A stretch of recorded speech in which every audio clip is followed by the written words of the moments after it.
Hi friends, मैं हरिपद महतो। मेरे YouTube channel हरी sir class में आप सबका स्वागत है। आज के इस वीडियो में मैं आप लोगों को अक्षांश एवं देशांतर के बारे में बताने जा रहा हूं, क्योंकि बहुत सारे प्रतियोगी परीक्षाओं में अक्षांश और देशांतर से लैटिट्यूड और लॉन्गिट्यूड से बहुत सारे प्रश्न पूछे जाते हैं। और मेरे इस वीडियो को आप शुरू से अंत तक देखेंगे तो आपको अक्षांश देशांतर से जो भी प्रश्न पूछे जाएंगे उसको हल करने में आपको बहुत ही मदद मिलेगा, बहुत ही आप सरल तरीके से उसका हल कर लेंगे। तो आइए दोस्तों, सबसे पहले आते हैं अक्षांश और देशांतर। अक्षांश और देशांतर जो है उसको जानने से पहले थोड़ा सा यहाँ सभी प्रश्न पूछे जाते हैं, उसको भी जानना जरूरी है। जैसे जो है पृथ्वी का अक्ष जो है 23.5 डिग्री झुकी हुई है। पृथ्वी का अक्ष कितना है? 23.5 डिग्री झुकी हुई है। ठीक है, तो आपको प्रश्न यहाँ से भी पूछा जाता है कि पृथ्वी अपने अक्ष पर कितनी डिग्री झुकी हुई है, तो 23.5 डिग्री। 23.5 डिग्री झुकी होने के कारण ही हम लोग देखते हैं पृथ्वी पर दिन और रात होते हैं, पूर्णिमा अमावस्या होती है। अगर ये अपने अक्ष पर झुकी हुई नहीं रहती तो हमारे यहाँ जो है पृथ्वी पर दिन और रात नहीं होती। ठीक है, तो ये जो है पृथ्वी अपने अक्ष पर कितनी डिग्री झुकी है? 23.5 डिग्री। अब यहाँ से भी प्रश्न पूछा जाता है पृथ्वी का आकार। पृथ्वी का आकार क्या है? तो ये आकार है जायड। जैसे हम लोग सोच लेते हैं कि पृथ्वी का आकार गोल है, लेकिन गोल नहीं बल्कि इसका आकार जायड है। ठीक है, अब आते हैं पृथ्वी का क्षेत्रफल। पृथ्वी का क्षेत्रफल कितना है? पृथ्वी का क्षेत्रफल है 14,89,40,000 वर्ग किलोमीटर। ये पृथ्वी का क्षेत्रफल है। अब इसका व्यास, पृथ्वी का व्यास अभी प्रश्न पूछा जाता है। पृथ्वी का व्यास है 6,371 किलोमीटर। ठीक है, तो ये जितने भी यहाँ से प्रश्न अगर पूछे जाते हैं तो इसको आप नोट कर लेंगे, आपको इसको हल करने में सुविधा होगा। अब हम लोग देखते हैं पृथ्वी से जो भी जो है पहले पृथ्वी का जो आकार हम लोग देख लिए, उसका चित्र देखते हैं कि राइट हैंड की ओर का जो भाग है ये हमारा क्या है? पूर्व है, और लेफ्ट हैंड का भाग क्या है? पश्चिम है। ठीक है, तो देखते हैं कि ये जो है पश्चिम से पूर्व या पूर्व से पश्चिम। सबसे पहले हम लोग देखते हैं अक्षांश। अक्षांश रेखा क्या है? यानी अक्षांश यानी लैटिट्यूड। तो यहाँ देखते हैं मानचित्र या ग्लोब पर पूर्व से पश्चिम की ओर या पश्चिम से पूर्व की ओर या पूर्व से पश्चिम की ओर जो खींची हुई काल्पनिक रेखा है उसको कहते हैं अक्षांश रेखा। ठीक है, तो यहाँ पर 0 डिग्री जो अक्षांश रेखा है यह पृथ्वी को 2 बराबर भागों में बांटती है। 0 डिग्री अक्षांश रेखा क्या करती है? पृथ्वी को 2 बराबर भागों में बांटती है। 0 डिग्री अक्षांश रेखा से ऊपर का जो भाग है इसको उत्तरी गोलार्ध कहते हैं। 0 डिग्री अक्षांश से नीचे का जो भाग है इसको दक्षिणी गोलार्ध कहते हैं। उत्तरी गोलार्ध में हम लोग देखते हैं स्थलीय क्षेत्र का विस्तार अधिक है, यानी वहाँ पर महादेश का विस्तार अधिक है। इस कारण से पूरे विश्व के कुल जनसंख्या का 80% भाग जो है उत्तरी गोलार्ध में निवास करती है। उसके बाद दक्षिणी गोलार्ध में देखते हैं यहाँ पर महासागरीय क्षेत्र का विस्तार अधिक है, यानी जल का विस्तार अधिक पाया जाता है, और इस कारण से यहाँ पर लोगों का बसाव कम है। इस कारण से यहाँ पर कुल जनसंख्या का 20% भाग यहाँ पर निवास करती है। ठीक है, अब आगे आते हैं। ये जो हमारा है 0 डिग्री अक्षांश रेखा, इसको हम लोग क्या कहते हैं? भूमध्य रेखा। भूमध्य रेखा या इसको विषुवत रेखा भी कहते हैं। भूमध्य रेखा या इसको विषुवत रेखा भी कहते हैं। इसको इक्वेटर भी कहा जाता है, इक्वेटर।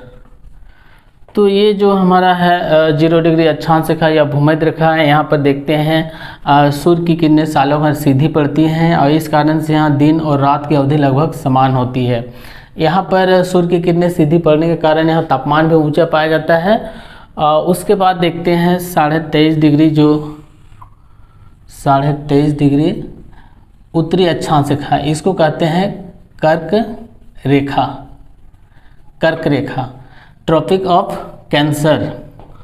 उसके बाद आगे आते हैं, जैसे 23.5 डिग्री हमारा 66.5 डिग्री जो है 66.5 डिग्री उत्तरी अक्षांश रेखा, इसको कहते हैं आर्कटिक वृत्त। आर्कटिक वृत्त। फिर यहाँ पर आते हैं तो यहाँ पर हमारा क्या है? 90 डिग्री उत्तरी अक्षांश रेखा। 90 डिग्री उत्तरी अक्षांश रेखा, इसको कहते हैं उत्तरी ध्रुव।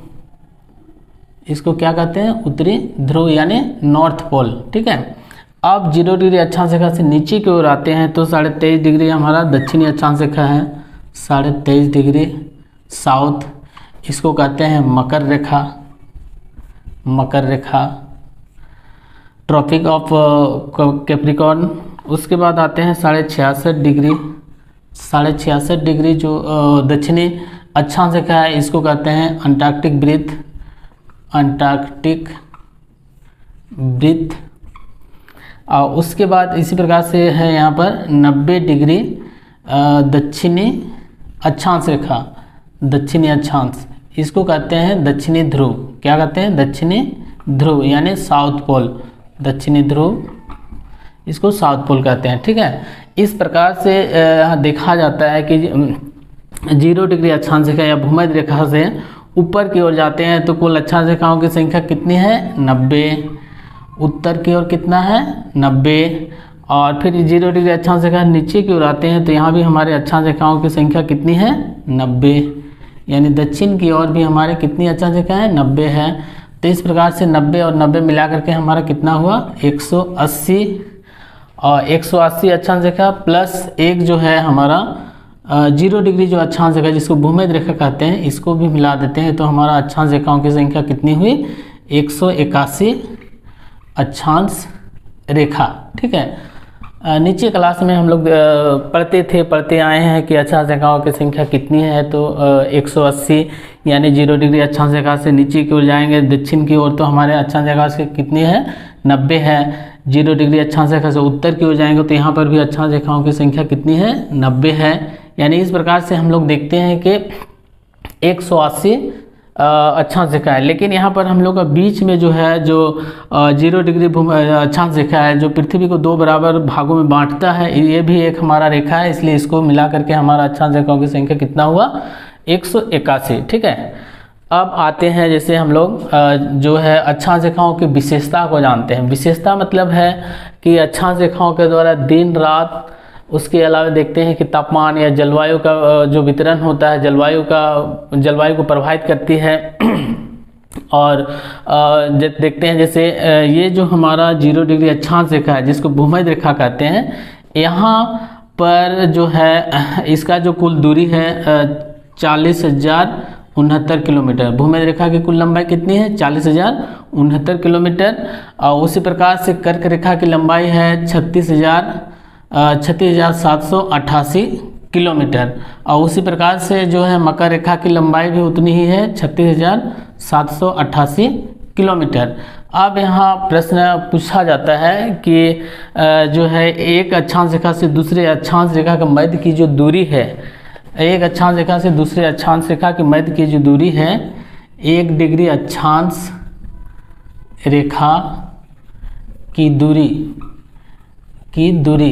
अर्थात यहाँ पर हम लोग देखते हैं ये जो है यहाँ से यहाँ यानी 1 डिग्री, ये जो 0 डिग्री अक्षांश रेखा से 1 डिग्री अक्षांश रेखा की ओर आते हैं तो यहाँ पर का दूरी है, इसका दूरी है 111 किलोमीटर। ठीक है, प्रश्न यहाँ पूछा जाता है कि एक अक्षांश रेखा से दूसरे अक्षांश रेखा मध्य की दूरी कितनी है, तो 111 किलोमीटर। ठीक है, यहाँ पर विषुवत रेखा में इसका दूरी जो है 111 किलोमीटर रहता है। और उसके बाद जो है निम्न अक्षांश की ओर जाते हैं तो इसका दूरी थोड़ा सा कम होता है। और यहाँ पर और एक विशेषता है कि अक्षांश रेखाएं हैं जो एक दूसरे के समानांतर होती हैं और ये एक दूसरे को कभी नहीं काटती हैं। ठीक है, तो अक्षांश रेखाएं क्या है, एक दूसरे के समानांतर होती हैं। अब हम लोग देखते हैं निम्न अक्षांश से उच्च अक्षांश की ओर जाते हैं। ठीक है, निम्न अक्षांश से उच्च अक्षांश की ओर जैसे हम लोग 0 डिग्री अक्षांश रेखा से उत्तर की ओर जाएंगे उच्च अक्षांश की ओर, तो क्रमशः जो है तापमान में कमी आता है और फिर हम लोग देखते हैं दिन का अवधि भी जो है हम लोग का बढ़ता है। ठीक है, निम्न अक्षांश में दिन जो है लगभग दिन और रात की अवधि लगभग बराबर होती है, लेकिन जैसे जैसे हम लोग उच्च अक्षांश की ओर जाते हैं तो हम लोग का दिन और रात की अवधि में अंतर होता है। सबसे एक प्रश्न पूछा जाता है कि पृथ्वी पर किन क्षेत्रों में दिन और रात की अवधि सबसे लंबी होती है, तो इसका जो सही जवाब होगा आपका ध्रुव पर। उत्तरी और दक्षिणी ध्रुव में अगर आप जाते हैं तो वहाँ पर सूर्य की किरणें सालों भर तिरछी पड़ती हैं और इस कारण से वहाँ पर 6 महीने का दिन और 6 महीने का रात होता है। ठीक है, तो आइए अभी हम लोग सबसे पहले समझते हैं कि 6 महीना का दिन और 6 महीना का रात कैसे होता है। ठीक, तो ये जो है हमारा, जैसे यहाँ पर ये है मकर रेखा और यहाँ पर है कर्क रेखा। ठीक है, तो ये मकर रेखा और कर्क रेखा, इसको बोलते हैं भूमध्य रेखा। 0 डिग्री अक्षांश रेखा क्या है? भूमध्य रेखा।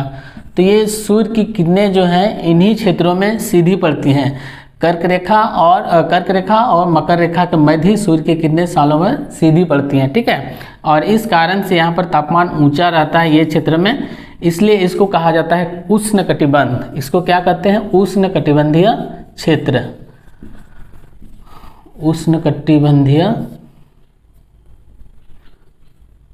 उष्णकटिबंधीय क्षेत्र, इस क्षेत्रों को कहते हैं उष्णकटिबंधीय क्षेत्र। अब यहाँ हम लोग समझते हैं, समझना है हमको कि ये जो है जैसे 6 महीना का दिन और 6 महीना का रात, जैसे ये सूर्य है। ठीक है, सूर्य जो है अपने स्थान पर रहता है और ये पृथ्वी जो है पश्चिम से पूर्व की ओर गति करता है। ठीक है, ये पश्चिम है और ये पूर्व है, तो पृथ्वी का घूर्णन गति क्या है? घूर्णन दिशा क्या है? पश्चिम से पूर्व। जिस कारण से पूर्वी क्षेत्र में जो है जो पृथ्वी का सबसे पूर्व में स्थित जो भी देश है, जैसे यहाँ पर है हमारा जापान। ठीक है, जापान, तो यहाँ पर जापान में सबसे पहले क्या होता है? जापान में ही सबसे पहले सूर्योदय होता है और सबसे पहले सूर्यास्त भी जापान में ही होता है। ठीक है, अब यहाँ देखा जाता है जैसे सूर्य की किरणें ये जैसे हम लोग का यहाँ धीरे धीरे क्या होता है, भूमध्य रेखा से उत्तर की ओर जाती है, तो इसको कहते हैं उत्तरायण कहते हैं। जब यहाँ से सूर्य की स्थिति यहाँ जैसे भूमध्य रेखा से धीरे धीरे आगे बढ़ती है, तो यहाँ से जो है सूर्य का किरण को यहाँ से आगे जाने में, यहाँ तक जाने में 3 महीना का समय लगता है। 3 महीना का समय लगता है, 3 महीना। तो इस प्रकार से जब सूर्य का स्थिति उत्तरायण होता है, उत्तर की ओर होता है, तो यहाँ से यहाँ यानी कर्क रेखा तक जाने में कितना समय लगता है? 3 महीना। तो उस समय दक्षिणी गोलार्ध यानी दक्षिणी गोलार्ध में क्या होता है? उस समय जो है सूर्य की किरणें तिरछी पड़ती हैं और ये मकर रेखा पर जो है उस समय शीत ऋतु का आगमन होता है। लेकिन यहाँ पर जो है दक्षिणी ध्रुव यानी अंटार्कटिका जो महादेश है, उससे भी दक्षिण में उस समय क्या होता है, जैसे ही भूमध्य रेखा से उत्तर की ओर सूर्य का स्थिति होता है, तो यहाँ पर रात होना शुरू होता है। यानी यहाँ से यहाँ तक आने में, विषुवत रेखा से कर्क रेखा तक आने में 3 महीना का समय लगता है, 3 महीना। और इस प्रकार से विषुवत जो है कर्क रेखा से पुनः विषुवत रेखा तक आने में फिर क्या होता है? 3 महीना का समय लगता है। तो ये जो स्थिति है उत्तरायण यानी 3 महीना जाने में और 3 महीना वापस आने में जो समय लगता है, उस समय क्या होता है? दक्षिणी गोलार्ध में ये रात रहता है। तो इस प्रकार से 3 महीना और 3 महीना दोनों मिलाकर के कितना होता है? 6 महीना। तो दक्षिणी गोलार्ध में उस समय यानी दक्षिणी ध्रुव जो है, इस समय क्या होता है कि 6 महीना का रात हो जाता है। ठीक है, जब सूर्य का स्थिति उत्तरायण होता है यानी विषुवत रेखा से उत्तर की होता है, तो यहाँ पर 21 जून जो है, यहाँ पर 21 जून के दिन सबसे बड़ा दिन होता है। 21 जून को सबसे बड़ा दिन होता है। उसके बाद उस समय यहाँ पर क्या होता है? 21 जून को सबसे बड़ा रात होता है इस क्षेत्र में। अब देखते हैं जैसे जब सूर्य की स्थिति जब उत्तरायण से भूमध्य रेखा में आता है, भूमध्य रेखा से पुनः फिर दक्षिणायन की ओर आता है इस प्रकार से, तो यहाँ तक मकर रेखा तक आने में फिर 3 महीना लगता है। तो इस समय क्या होता है? उत्तरी गोलार्ध जो है आपका उत्तरी ध्रुव है, वहाँ पर रात हो जाता है। फिर वापस यहाँ से जाने में फिर क्या होता है? 3 महीना का समय लगता है। तो इस प्रकार से यहाँ से जाने में भी क्या होता है? तो उस समय तक यानी 3 और 3 6 महीना तक उस समय क्या होता है? उत्तरी गोलार्ध में रात रहता है। और यहाँ पर दक्षिणी गोलार्ध में जो क्या होता है, जैसे दक्षिणायन की ओर जब सूर्य का स्थिति होता है, तो उस समय से यहाँ दिन होना शुरू होता है और वापस जब जाता है 3 महीने के बाद, उस समय तक यहाँ पर दिन ही रहता है। ठीक है, तो इस प्रकार से हम लोग देखते हैं कि उत्तरी और दक्षिणी गोलार्ध में जो है सूर्य का स्थिति के कारण 6 महीना का दिन और 6 महीना का रात होता है। अब हम लोग देखते हैं जैसे ये जो भूमध्य रेखा है, भूमध्य रेखा जो है उसके अलावा और भी देखा जाता है। जैसे एक ऐसा भी दिन आता है कि दोनों ही गोलार्ध में, उत्तरी और दक्षिणी गोलार्ध में, दोनों ही गोलार्ध में दिन और रात बराबर होते हैं। जैसे 21 मार्च और 23 सितंबर, 21 मार्च और 23 सितंबर 2 दिन ऐसा होता है जिसमें दिन और रात जो है बराबर होते हैं, बराबर होते हैं, यानी 12 घंटे का दिन होता है और 12 घंटे का रात। ठीक है, यहाँ से भी प्रश्न पूछा जाता है कि किस दिन और रात की अवधि लगभग समान होती है, तो आपका 21 मार्च और 23 सितंबर। ठीक है, अब आगे देखते हैं, जैसे हम लोग का ये विश्व का मानचित्र है, यहाँ पर यहाँ से प्रश्न पूछा जाता है भूमध्य रेखा से। तो भूमध्य रेखा का जो है कितने देशों को स्पर्श करती है, तो भूमध्य रेखा आपका जो है कुल 13 देशों को स्पर्श करती है। कितने देशों को? 13 देशों को, यानी 13 कंट्रीज को ये टच करती है। तो ये सबसे पहले हम लोग देखेंगे भूमध्य रेखा जो है 0 डिग्री अक्षांश रेखा है, ये भूमध्य रेखा है, ये 13 देशों को स्पर्श करती है। पहला जैसे दक्षिण अमेरिका महादेश है, यहाँ पर दक्षिण अमेरिका महादेश में कितने देश हैं, कितने देश को टच करती है, तो यहाँ पर 3 देश हैं। पहला आपका है जैसे सबसे पहले हम लोग देखते हैं इक्वेडर, दूसरा जो है कोलंबिया, और तीसरा जो देश है ब्राज़ील। तो इस प्रकार से दक्षिण अमेरिका महादेश में 3 देशों को स्पर्श करती है ये भूमध्य रेखा। अब आते हैं अफ्रीका महादेश में है कुल 7 देशों को स्पर्श करती है। एक है, पहला है जैसे साओ, दूसरा गैबन, तीसरा जो है कांगो गणराज्य, चौथा है आपका कांगो लोकतांत्रिक,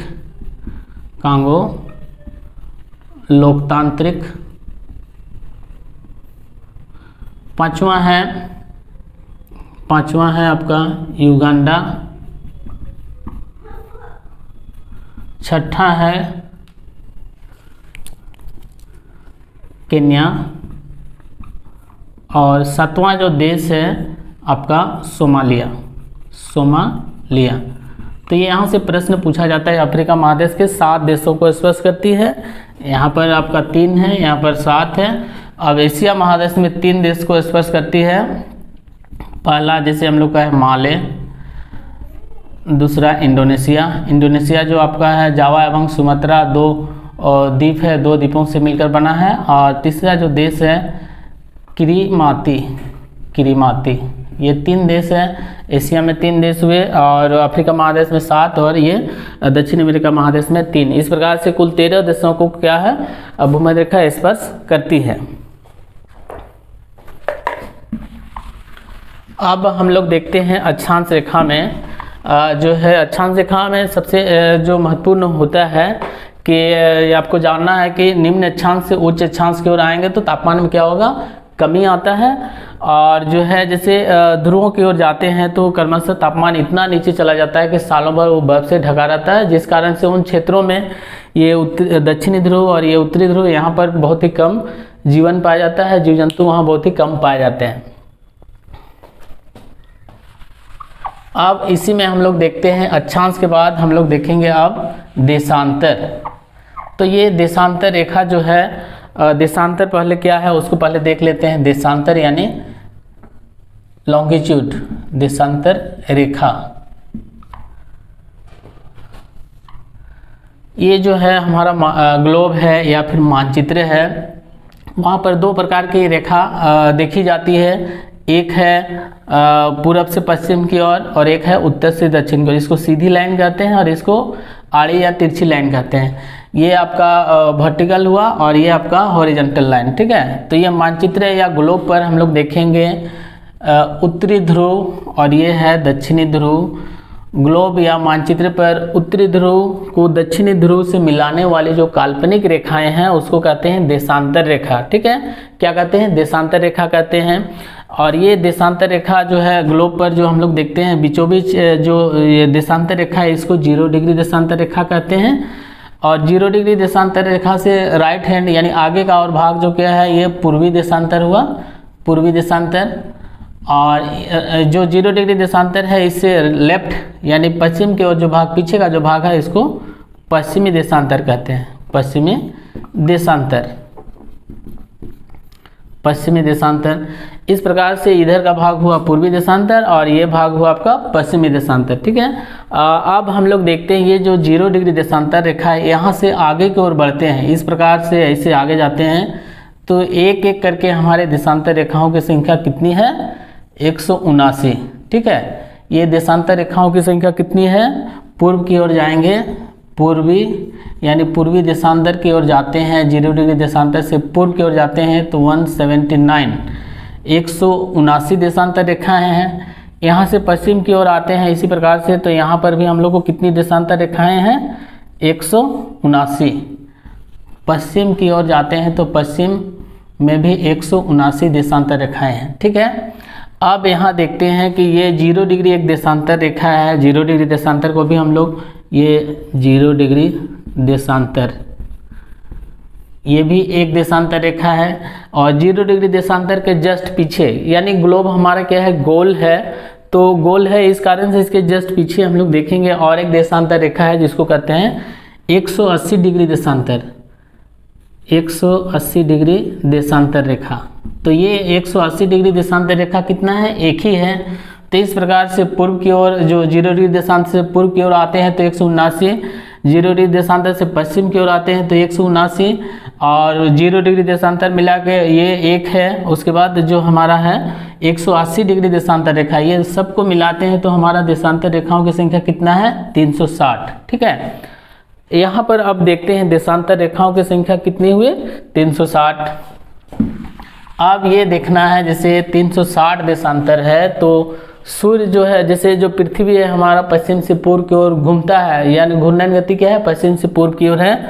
तो यहाँ पर देखते हैं जैसे एक रेखा जो है, एक रेखा सूर्य से आने वाली जैसे जो किरणें हैं, एक रेखा को इस प्रकार से टच करती हैं, तो इस प्रकार से बारी बारी से 360 रेखा जो है, 360 जो देशांतर रेखा हैं, इसको पार करेंगे तो इसमें क्या होता है, एक चक्कर पूर्ण होता है, एक जो है पूरा एक चक्कर लग जाता है, ठीक है। तो ये एक चक्कर पूरा लगता है, तो इसमें हम लोग देखते हैं कि एक रेखा को पार करने में, ये जो घूमते हुए पृथ्वी जो पार होती है, तो एक रेखा यानी 1 डिग्री बराबर 4 मिनट का समय लगता है, ठीक है। तो यहाँ पूरा एक चक्कर हमको लगाना है, तो पृथ्वी को एक चक्कर लगाने में कितना लगता है, 360 गुना 4 बराबर 1440 मिनट, यानी 1440 मिनट में पूरा एक चक्कर लगता है। इसको अगर घंटा में बदलते हैं 1440, तो यहाँ पर हम लोग जो देखते हैं 2 से जाएगा, 2 से 120, उसके बाद यहाँ पर हमारा 240, तो यहाँ 60 × 2 240 हो रहा है। तो ये जो है हमारा 24 घंटा, यानी 24 घंटा में हमारा ये पृथ्वी एक चक्कर पूरा लगाता है, ठीक है।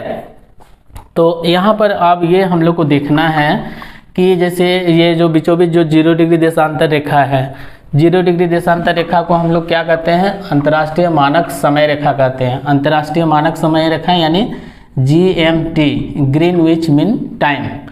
0 डिग्री देशांतर रेखा से पूर्व की ओर जाते हैं तो 1 डिग्री बराबर आपको जो है 4 मिनट का समय जोड़ा जाता है, यानी पहले होता है, ठीक है। तो जैसे उसी प्रकार से हम लोग देखते हैं 180 डिग्री तक जाएंगे, फिर पश्चिम की ओर 180 डिग्री तक जाएंगे, तो दोनों तरफ हमारा क्या है 12-12 घंटे का समय लगता है। तो यहाँ हमको देखना है जैसे ये पूरे विश्व में जो है, पूरा विश्व का जो मानक समय रेखा है जिसको ग्रीनविच मीन टाइम कहा जाता है, यह 0 डिग्री देशांतर रेखा है। और भारत का जो मानक समय रेखा है, जैसे भारत का मानचित्र में आकर देखते हैं, ये भारत का मानक समय रेखा है 82.5 डिग्री, 82.5 डिग्री जो है पूर्वी देशांतर। तो ये भारत का मानक समय रेखा है। तो ये 0 डिग्री जो यहाँ पर हम लोग देख रहे हैं, जैसे 0 डिग्री जो देशांतर रेखा है, ये विश्व के कहाँ से होकर गुजरता है, ग्रीनविच शहर है, इंग्लैंड में ग्रेट ब्रिटेन में एक शहर है ग्रीनविच, और इसी कारण से इस जो रेखा का नाम है ग्रीनविच रेखा या ग्रीनविच लाइन कहा जाता है, ठीक है। ये यहाँ पर स्थित है, ग्रीनविच इंग्लैंड में ग्रेट ब्रिटेन में स्थित है, और उसी के नाम के कारण ही इस रेखा का नाम हुआ है ग्रीनविच रेखा। उसके बाद जैसे हम लोग देखते हैं यहाँ से जब हमारा भारत का स्थिति कहाँ है, तो भारत का स्थिति 8 डिग्री 4 मिनट उत्तरी अक्षांश यानी उत्तर में जाएंगे से, और देशांतरी विस्तार में देखते हैं तो 68 डिग्री 7 मिनट 1-2 करके यहाँ तक आते हैं। ठीक है, तो इस प्रकार से भारत का पहले मानक समय रेखा जो है उसको देखते हैं। भारत का मानक समय रेखा कितना है, 82 डिग्री 82.5 डिग्री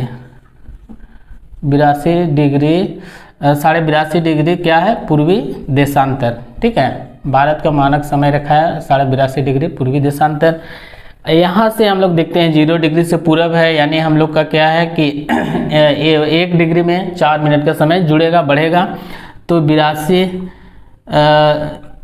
इंटू 4 बराबर हम लोग देखते हैं 330 मिनट, यानी हमारा जो भारत का मानक समय रेखा है 330 मिनट आगे है। इसको घंटा में अगर बदलते हैं तो जैसे 6×300 और ये जो है हमारा दिखता है 30, यानी यहाँ पर हम लोग का अर्थात जो है 5 घंटा 30 मिनट हमारा जो है भारत का मानक समय रेखा कितना है, 5.5 घंटा आगे है।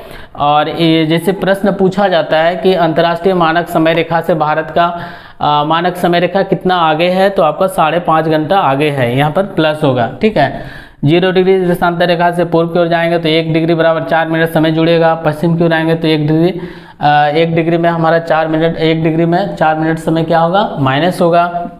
जैसे हम लोग देखते हैं इस प्रकार से हमारा क्या होता है, समय का निर्धारण होता है।